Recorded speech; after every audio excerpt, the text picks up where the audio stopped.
Sou o Pedro Pimenta e dou-vos as boas-vindas a mais um webinar da equipa Matemática 360, em que continuamos a explorar as novas aprendizagens essenciais de Matemática A para o 11º ano, considerando as ideias-chave recurso sistemático à tecnologia e tarefas e recursos educativos.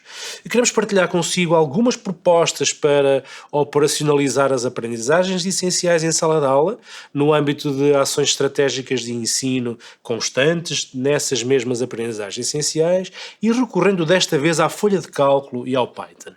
Propomos duas tarefas para esta mesma operacionalização no âmbito do tema matemática discreta. Trataremos o tópico sucessões, subtópico definição por recorrência, e o tópico progressões, subtópico soma de n termos consecutivos de uma progressão e soma infinita de uma progressão geométrica cujo módulo da razão seja inferior a 1.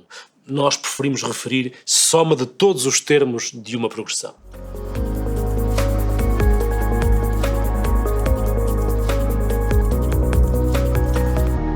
Nesta primeira tarefa temos por referência a seguinte ação estratégica constante nas aprendizagens essenciais: solicitar a construção ou a adaptação de um programa em Python para obter um número previamente fixado de termos de uma sucessão definida por recorrência. Por exemplo, um programa em Python que permita analisar conjecturas relacionadas com sucessões definidas por recorrência, como é a sucessão de Collatz.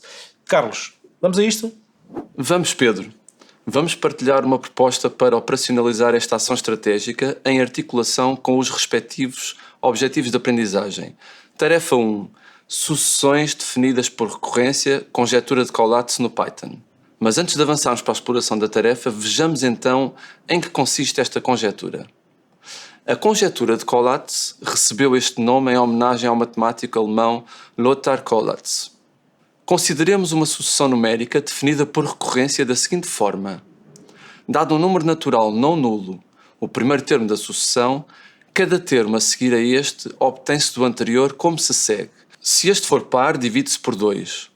Se for ímpar, multiplica-se por 3 e adiciona-se 1. Por exemplo, com o primeiro termo 5, obtemos 5, 16, 8, 4, 2, 1, 4, 2, 1, 4, 2, 1 e assim sucessivamente. Com o primeiro termo 7, obtemos 7, 22, 11, 34, 17, 52, 26, 13, 40, 20, 10, 5, 16, 8, 4, 2, 1, 4, 2, 1. Isto está a tornar-se repetitivo. A conjectura de Collatz estabelece que para qualquer número natural não nulo, este procedimento gera uma sucessão de termos que, a partir de uma certa ordem, tem um termo igual a 4 e em seguida os termos 2 e 1, o que se repete, repete e repete. Ou seja, cai no ciclo infinito 4, 2, 1, 4, 2, 1. Com o primeiro termo 127, atinge-se o máximo de 4.372 antes de se cair no ciclo 4, 2, 1. A sequência de Collatz com o primeiro termo 77.031 é a maior que se pode obter com o primeiro termo inferior a 100.000 antes de se cair no ciclo 4, 2, 1. Os termos destas sequências designam-se habitualmente por números de granizo. Como o granizo nas nuvens, antes de cair, os números saltam de um lugar para o outro antes de atingir o ciclo 4, 2, 1. A conjectura de Collatz também é conhecida por problema 3x mais 1, conjectura de Ulam, problema de Kakutani, conjectura de Thwaites, algoritmo de Haas ou problema de Siracusa e permanece até à data sem demonstração ou sem que se tenha encontrado um contra-exemplo que mostre que é falsa. Na tarefa proposta, após a apresentação da conjectura e de alguns exemplos, propõe-se que seja construído um programa em Python para gerar os termos de sucessões de Collatz para qualquer número inicial até se obter o ciclo repetitivo 4, 2, 1. Vamos passar então ao computador. Já tenho o Sony aberto e é exatamente aqui nesta aplicação que vamos construir um exemplo de programa para fazer aquilo que é pedido na tarefa. Ora, vamos ter que pedir, o programa vai ter que pedir um número ao utilizador, vamos chamar-lhe, por exemplo, x, variável x é igual a int, porque vamos querer um número inteiro, input E agora um textinho, por exemplo, indica o primeiro termo, justamente. Vamos dizer que é um número natural. Positivo, já agora. Vamos fechar este parênteses. Fechar aspas, é preciso que este texto fique entre aspas. Vou pôr aqui dois pontos e um espacinho. E fechar o input e fechar o parênteses do int. A seguir, vamos, tal como é sugerido na tarefa, utilizar uma lista. Esta sugestão é feita ao aluno. Se o aluno precisar de algum apoio, o professor pode facultar, por exemplo, o guião de iniciação ao Python do projeto Matemática 360. E eu vou atribuir um nome a uma lista, vou chamar lista termos. E é justamente nesta lista que vão ser introduzidos, vão ser guardados os termos sucessivos que vão ser determinados para a sequência de Collatz, para a sucessão, sequência no sentido de que paramos exatamente quando atingirmos o número 1, e isto é muito importante. Vamos já inserir o primeiro termo nessa lista. A lista é designada entre parênteses retos, portanto é designada pelo seu nome e depois é construída, criada, colocando entre parênteses retos. Se for vazia, nada. Se, entretanto, já tiver algum termo ou algum conjunto de termos, os vários termos separados por vírgulas, neste caso temos só um termo. Temos que ter agora aqui um critério de paragem. Vamos usar a função while para fazer com que o programa vá fazendo os cálculos dos termos sucessivos até que atinja o número 1. E, portanto, while, ou seja, enquanto o x é maior que 1, dois pontos, isto tem a ver com a sintaxe, é preciso usar aqui dois pontos, vamos executar o algoritmo que acabámos de descrever, ou seja, o procedimento para obter os termos da sucessão de Collatz, de uma sucessão de Collatz. E neste caso, dentro do while, tudo o que eu escrever de forma indentada vai ser executado enquanto se verificar que x é maior que 1. Vamos ter que começar por verificar se o x é par ou é ímpar. Vamos testar a paridade, portanto ver que é par, e vamos para isso usar a função if. E para verificar a paridade vamos ver se o resto da divisão por 2 é igual a 0. E portanto vamos pôr aqui x, o resto da divisão tem um operador próprio aqui no Python que é o símbolo de percentagem. Resto da divisão de x por 2 é igual, duplo igual a 0, portanto se o resto da divisão for 0 o número é par, e nesse caso o x passa a ser x sobre 2, x é dividido por 2. Caso contrário, ou seja, else, dois pontos, vamos ter aqui uma outra forma de calcular o x, x igual a 3 vezes x mais 1. E temos o algoritmo já a funcionar. Seja qual for a forma como o x é calculado, seja ele par, seja ele ímpar, vamos armazenar o resultado que foi obtido na lista que já tem, para começar, o x, o primeiro termo inicial. E para isso vamos escrever lista termos, portanto estamos a usar o nome da lista, .append, é um método para atribuir qualquer coisa, para associar, para colocar na lista um valor, e vamos fazer o append de x. Eu depois vou ter que voltar aqui, estou a fazer de propósito, porque vai haver aqui uma refinação.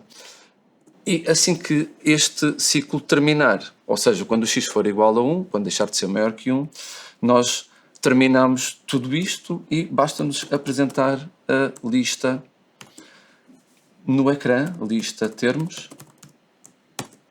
print lista termos, melhor dizendo, e eu vou já executar. Espero que corra bem.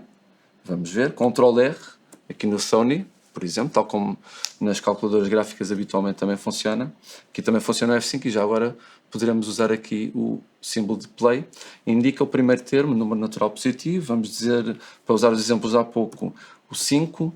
E temos aqui 5, 16, 8.0, 4.0, 2.0, 1.0. Estes ponto .0, estes casos decimais, não nos interessam muito aqui, porque estamos a trabalhar com números naturais. Onde é que nasceram? Nascem de quando é feita a divisão por 2 e o x passa a ser entendido como um número decimal, digamos, um número real, se quiserem. E, portanto, basta fazer aqui a conversão nesta introdução do valor na lista para número inteiro, E para isso eu introduzi aqui a função int, que converte para número inteiro, e com esta alteração vamos executar novamente e temos, por exemplo, para o 7, 22, 11, 34, já sem ponto zero, já sem o vírgula zero, 17, 52 e por aí fora até 4, 2, 1, e podemos executar, por exemplo, para mais os outros dois exemplos 127 que foram apresentados há pouco, embora não tenham sido apresentados os termos, agora estamos a vê-los aqui, os termos do 127, mas foi dito, por exemplo, que tinha como termo de valor máximo 4.372. E cá está ele, aparece aqui na ordem 1, 2, 3, 4, 5, 6, 7, 8, 9, 10, 11, 12, 13, 14, salvo erro, é o termo de ordem 14, se não me engano, e vamos ainda executar para, por exemplo, 77031, portanto 77.031, e aqui estamos à espera de uma sequência gigante, pelo menos de acordo com o que foi dito, é a maior que se pode obter e nem sequer aparece aqui toda visível. Clicando em cima da lista conseguimos vê-la aqui mais em pormenor e vemos que termina no ciclo 421 como era suposto. O programa aparentemente está a funcionar bem. Eu vou acrescentar aqui qualquer coisa só para mostrar aquilo que pode ser feito na tarefa, penso que no terceiro ponto, e vou aqui acrescentar então algo que tem a ver com a determinação do número de termos que são percorridos até ao 1 e também o termo de valor máximo daquela sequência. Escusamos estar à procura disto. Isto permitirá ao aluno fazer estudos, por exemplo, como é sugerido, de todas as sucessões de Collatz que iniciam com números de 1 a 100, de 1 a 1000, e será muito interessante para desenvolver, para utilizar o programa. Já agora este programa poderia ser dado aos alunos, para eles explorarem e eventualmente fazerem alterações no mesmo. Então eu vou aqui usar algumas funções das listas, nomeadamente para obter o comprimento da lista que me vai dar o número de termos e depois para obter o valor máximo da lista que me vai dar o termo com o valor máximo daquela sequência. E portanto basta-me escrever print, até vou aproveitar o texto que já aqui tenho, print, escrever aqui número de termos entre aspas para ter alguma informação sobre o que é que aquele número significa. Termos, dois pontos, fecha aspas, vírgula, e agora vem a variável len, que é uma função que nos dá o comprimento da lista de termos, e vou fechar aqui parênteses. Vou já experimentar com o que tenho, por exemplo, para o 5, diz-me que o número de termos é 6, bate certo, pelo menos aqui é muito fácil de contar. Já agora para o 77031 vai-me dar 351 termos. Posso também, como disse, acrescentar aqui o termo de valor máximo, essa determinação, e vou escrever aqui termo de valor máximo e em vez de len vou pôr max, dá-me o máximo, e aqui, por exemplo, para o 7. Claro que podemos experimentar sempre outros números, estou a usar estes que são os que foram mencionados na introdução deste problema. E aqui temos, por exemplo, o termo máximo é o 52 e podemos também usar aqui outras funções, cá está ele, outras funções para, por exemplo, dar-nos o índice, ou seja, a ordem, o índice da lista. Já agora o índice da lista, isto começa em 0, vai-me dar sempre menos 1 em relação à ordem do termo em si, teríamos que ter esse cuidado. Termino por aqui a exploração desta tarefa. Zé Carlos, continuas tu? Continuo, Carlos. Neste caso, para tratarmos a soma dos termos de uma progressão geométrica com a proposta triângulos e curva de Koch na folha de cálculo, consideramos o seguinte exemplo.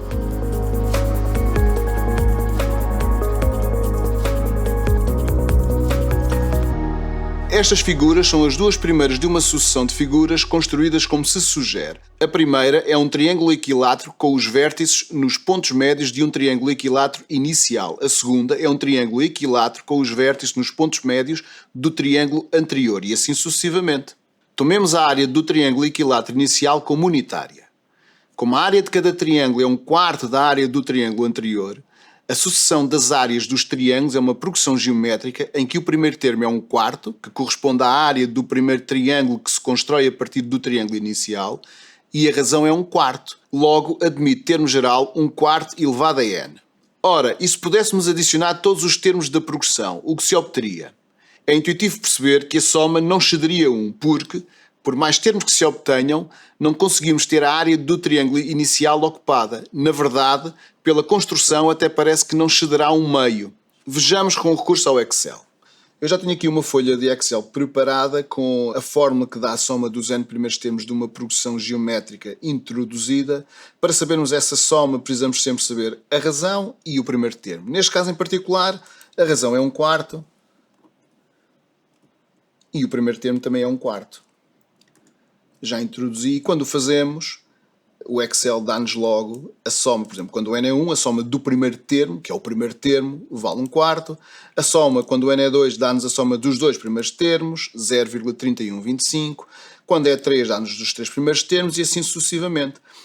À medida que nós vamos percorrendo aqui os diferentes n's, nós vamos verificando que essa soma vai estabilizando à volta aqui de um valor. Aliás, o Excel, a dada altura, até nos dá sempre o mesmo valor. Aqui, a partir do n igual a 15, as somas são sempre iguais. Nós podemos ter aqui um certo grau de certeza que a soma dos n primeiros termos da progressão geométrica que nós estamos a tratar, que é a soma das áreas daqueles triângulos equiláteros, converge e parece convergir para este número, 0,333333, e nós reconhecemos este número. Este número é 1/3. Portanto, podemos conjecturar que a soma é 1/3. De facto, se usarmos a fórmula da soma dos n primeiros termos de uma progressão geométrica, o primeiro termo é 1/4, a razão é 1/4, neste caso em particular, e portanto essa soma fica 1/4 vezes 1 menos 1/4 elevado a n sobre 1 menos 1/4. 1 menos 1/4 dá 3/4 e, fazendo aqui as contas, obtemos 1/3 vezes 1 menos 1/4 elevado a n. Se pensarmos à medida que o n aumenta para valores muito grandes, aquele 1 sobre 1/4 levantado em n tende para 0. E, portanto, 1 menos 0 tende para 1 e 1/3 vezes 1 tende para 1/3. Portanto, temos aqui a justificação da nossa conjetura. A soma das áreas daqueles triângulos todos é 1/3, ou tende para 1/3. Fascinante, uma soma com infinitas parcelas, cujo resultado é um número finito. Concordas, Pedro? Claro, evidentemente, é o poder e a beleza da matemática. Outro exemplo fascinante é a curva de Koch. Surgiu pela primeira vez num artigo de 1906, intitulado, e atenção agora à minha pronúncia em francês, Une méthode géométrique élémentaire pour l'étude de certaines questions de la théorie des courbes planes. Foi por isso que eu fui para matemática e não para línguas. Da autoria do matemático sueco, e agora em sueco, Helge von Koch.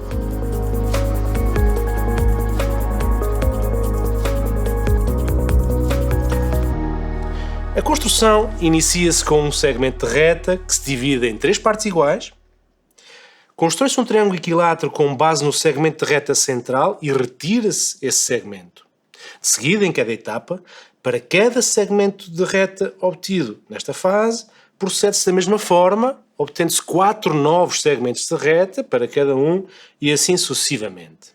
Tomando por unidade de medida o comprimento do primeiro segmento de reta representado na figura inicial, a sucessão dos comprimentos das linhas poligonais nas sucessivas fases é uma progressão geométrica de primeiro termo 1 e razão 4/3. É até interessante fazer esta exploração com os alunos e permitir que sejam eles a fazer estas, inicialmente, conjecturas que depois podemos verificar. Ora, esta sucessão admite o termo geral 4/3 elevado a n-1. Zé Carlos, exploras esta progressão também na tua folha de cálculo? Exploro, claro. Recorrendo à mesma folha de cálculo, vamos ver o que é que acontece. Temos aqui então a folha de cálculo, a mesma folha de cálculo, com os dados, ainda com os dados do exemplo anterior. No exemplo anterior, então, a razão era 1/4, agora é 4/3. O primeiro termo é 1, agora é 1, no exemplo anterior era 1/4. E quando mudamos aqui os dados, verificamos que acontece uma coisa completamente diferente daquilo que estava a acontecer no exemplo anterior. No exemplo anterior a soma convergia, nós vimos e justificámos que convergia para 1/3, aqui não. Aqui, à medida que o n aumenta, que o número de iterações aumenta, a soma também aumenta, ou se quiserem, o comprimento da curva de Koch parece estar a aumentar. Na verdade, está a aumentar. A soma é divergente, por exemplo, aqui para n igual a 70 já temos um comprimento maior do que 1500 milhões, e se formos aqui para n igual a 100, aqui já temos um comprimento da ordem de 9 vezes 10 levantado a 12. Portanto, à medida que o n aumenta, a soma tende para infinito, esta soma é divergente, podemos dizer então que a soma é infinita. O que é fascinante aqui é o facto de termos um comprimento infinito contido numa região limitada.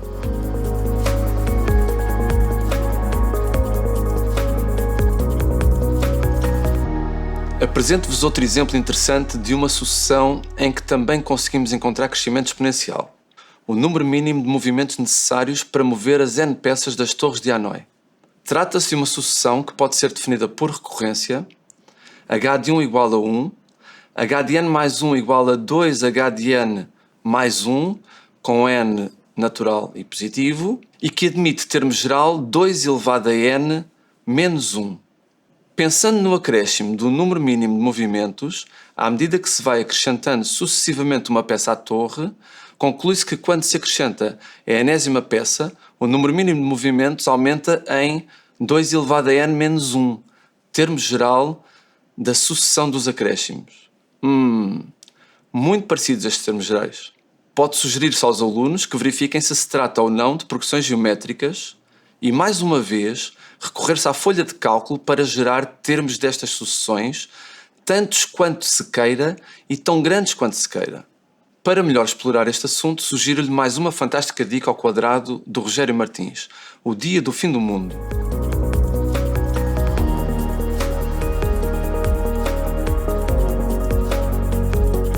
Colegas, um abraço, tudo a correr bem, até uma próxima. Saúde!